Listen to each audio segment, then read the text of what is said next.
Tomorrow newspaper analysis, which is presented to you by Lawseco.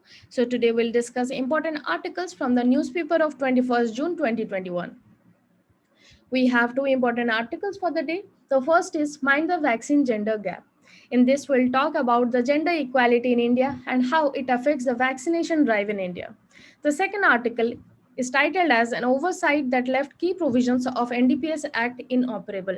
In this, we'll discuss about the recent amendment in 2014 on the NDPS Act and how it has made key provisions of NDPS Act inoperable. This newspaper analysis is presented to you by me. My name is Ankita Parida. I'm working as a trainee associate with Lawseco. You can reach out to me at my LinkedIn or Twitter handle, which is mentioned here. Moving to the MCQ question of the day, in which case the court interpreted the term bride under the Hindu Marriage Act 1955 to include trans women and intersex persons. Your options are option A, Arun Kumar and Sriza versus IG of registration. Option B, Safin Jahan versus Ashokan KM and others. Option C, Safin Jahan versus Union of India. And option D, none of the above. You can write your answers in the comment section. Moving to the descriptive question of the day. Mass vaccination can succeed only when we take into account structural inequalities of Indian society, critically analyze. You can write your answers in 250 to 300 words. For free study materials and TN slides, please join our Telegram group. It's a new Telegram group. Our old Telegram group has been dismantled. You can join by scanning the code, and also you can get the link to this group in the description box of this video. And also you can join our Instagram groups, that is Lawseco Judiciary, Lawseco Clat Prep, and UGCNet Lawseco. So moving to the first article of the day, we'll talk about the vaccine gender gap. As we know, in India, we have a lot of structural inequalities and gender gap issues which are prevalent in our society. So we have been seeing that because of these kind of factors, it is becoming an impediment in the vaccination drive which is happening in India. As we know, we are going through the second wave of COVID-19 and we have lost many people in this. Though the vaccination is slow and it is another impediment, however, the gender gap is becoming a bigger issue in today. Women are left behind and they are not given priority at many a place for vaccination. This data has been seen from the Center for Economic Data and Analysis, which has been released by Ashoka University. It has shown that till June 3rd, 2021, the vaccination drive, which was only limited to the healthcare workers and to the priority sector, like the old and these kind of sectors. So in that time, it was seen that the ratio for India was 0.90, that is 90 women for 100 men were vaccinated. So in the phase 1, which started on Jan 16, all the healthcare and frontline workers, mostly who were women, and in which the ratio was 0.90, and most of the women were vaccinated who were working as a frontline worker. However, subsequently in the later phases, when the vaccination was opened up to larger section of the public, it was seen that the ratio declined drastically and women were falling back in the vaccination drive. Women are disadvantaged more than men, and owning a smartphone, reading English, and book online appointment through government hospital is a hectic task in larger section of women in India. So it has been seen that in households also, male are prioritized over women, and they are involved in domestic chores and other such kind of activities for which they are not able to get vaccinated. So the author wants to stress that the government need to take into account these structural and gender equalities and need to recognize these problems which are prevalent in Indian society.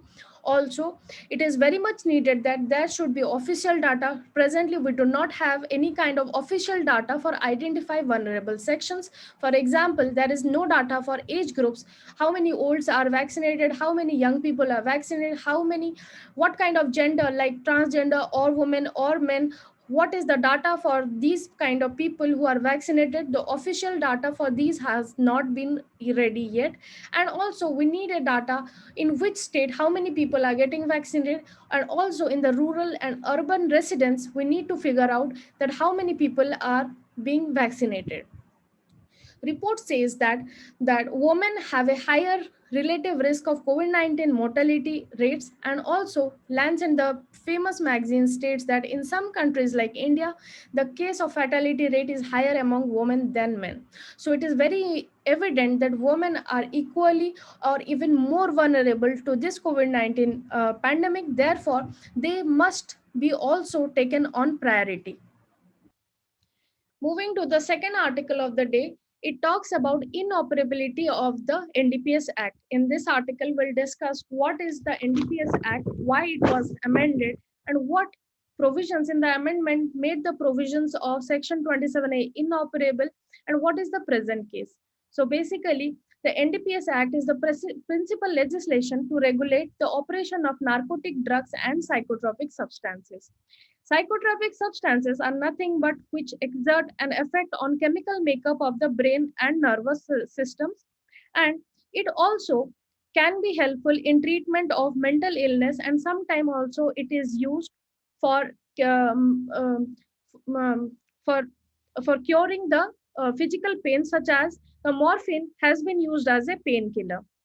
However, the illicit and the illegal use of these kind of substances have been prevalent in youths, and it has been seen that in patches of Punjab, Goa, and Northeast states, it has been very rampant. So, to regulate all this kind of law was brought, and to bring the medical utility into it, the amendment was brought in 2014, which made these kind of substances medically accessible.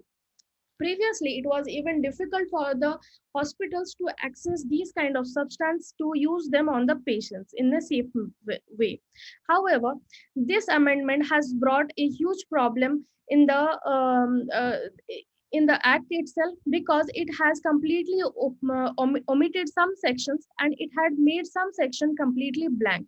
For example, section 27A of the act, which prescribes punishment for financing illicit traffic and harboring offenses, it it refers to the section 2A subclause 8A subclause 1 to 5, and these are omitted because of some kind of negligence, and these do not exist after the 2014 amendment. So what all things offenses the section 27A should penalize are completely absent because of omission in this section of the act. So here, the High Court of Tripura has held that 2014 amendment to the Narcotics, Drugs and Psychotropic Substance Act 1985 has made key provisions inoperable, and therefore it has made a statement to the central government to make changes to it. However, the judiciary has come up with a debate that under Article 20 of the Constitution, a person cannot be prosecuted twice for a same offense, so that he does not face double jeopardy. So, based on it, the central government has stated that the omission should be overlooked and the legislation must be read as whole, and the Tripura High Court has also accepted it. So, this was all for today. Thank you.